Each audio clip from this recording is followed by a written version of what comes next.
पूर्व मुख्यमंत्री कमलनाथ के कांग्रेस की सरकार बनने के बाद 1 मई मजदूर दिवस पर अवकाश के लिए ऐलान पर भाजपा हमलावर हो गई है।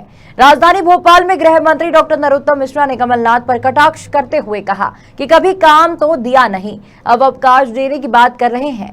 गृह मंत्री ने कहा कि कांग्रेस में अब 2 ही नेता बचे हैं, जिसमें दिग्विजय सिंह, जिनसे जनता पक गई है, और कमलनाथ से जनता थक गई है। अब कांग्रेस में ये 2 ही नेता बचे हैं, एक दिग्विजय सिंह जी जिनसे जनता पक गई है, एक कमलनाथ जी थक गए। एक पका हुआ है, एक थका हुआ है। 2 ही नेता बचे हैं आज कांग्रेस के अंदर। और ये कभी भी हिंदू का अपमान जब हो उसको छूटते ही नहीं है। इनकी सरकार आ जाए तो हिंदू समझदार है और भाजपा की आ जाए तो बेवकूफ है। ये इनकी थीम रहती है। इन्हें ओसामा जी कहने को हिंदू मानते हैं। ये राम मंदिर पर तारीख पर सवाल उठाने को अब हिंदुत्व मानते हैं। राम सेतु और राम को काल्पनिक कहने को ये हिंदू मानते हैं। ये जाकिर नाइक को शांति दूत कहना उसको हिंदू मानते हैं। ये आरएसएस राष्ट्रवादी संगठन है, उसकी तुलना बोको हराम से करने को ये हिंदुत्व मानते हैं। ये इस तरह के दोनों लोग हैं, एक थके हुए एक पके हुए, जिसके कारण से ये रसातल को आज कांग्रेस जा रही है। बटाला हाउस पे जो आंसू बहाते हैं वो वाली स्थिति है।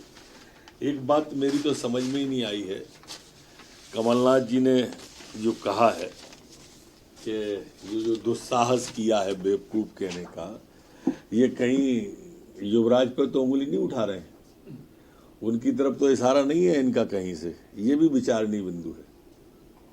कल उन्होंने मजदूरों से चर्चा की, चुनावी साल है, अलग-अलग वर्ग को लगातार साधने में जुटे हुए हैं कमलनाथ। इनको सब कुछ चुनाव पर ही ध्यान आता है। पिछले 3.5 साल, 4.5 साल, 1.5 साल जब सरकार में रहे तब किसी से बात नहीं की।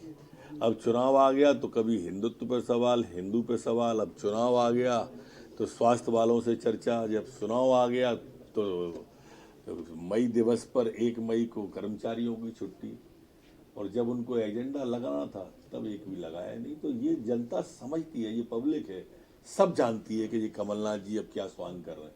तो छत्तीसगढ़ बीजेपी के सांसद कौन क्या?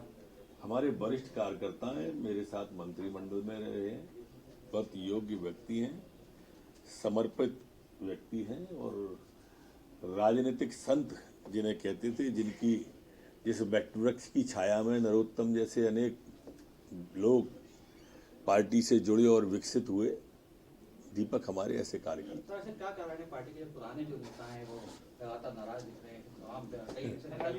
ये आप ही को कारण दिख रहा है, मुझे तो कहीं दिखाई नहीं दे रहा। सर वो तो कह रहे थे कि अकेले कब तक लड़ूं, पार्टी का कोई है नहीं था। सब साथ में, हम साथ खड़े हैं उनके। सर कर्नाटक में जो आपने ऐलान करा कर दी और ये कहा है कि छुट्टी देंगे, काम देने की बात तो कर नहीं सकते। वो काम उनने आज तक किसी को दिया भी नहीं है, काम की घोषणाएं की हैं, इसलिए छुट्टी की बात कर दी उन्होंने।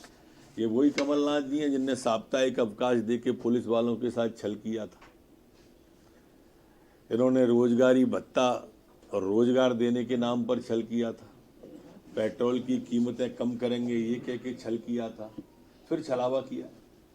सर दीपक जोशी हैं, आप भी मुफ्त की रेवड़ी बांटने में जुट गए हैं, जिस तरीके से वहाँ दूध भी फ्री, टंकी भी फ्री।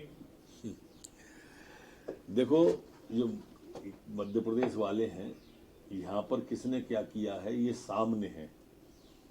हमारे मुख्यमंत्री जी ने अगर लाडली लक्ष्मी कहा तो आज 45 लाख के लगभग लाडली लक्ष्मी हैं जो लखपति हैं। हमने कहा कि लाडली बहना तो 1 करोड़ से ऊपर फार्म भर गए मध्य प्रदेश के अंदर। ये नेतृत्व के प्रति विश्वास है। हमने तीर्थ दर्शन योजना चलाई तो आज बुजुर्ग श्रवण कुमार कहते हैं।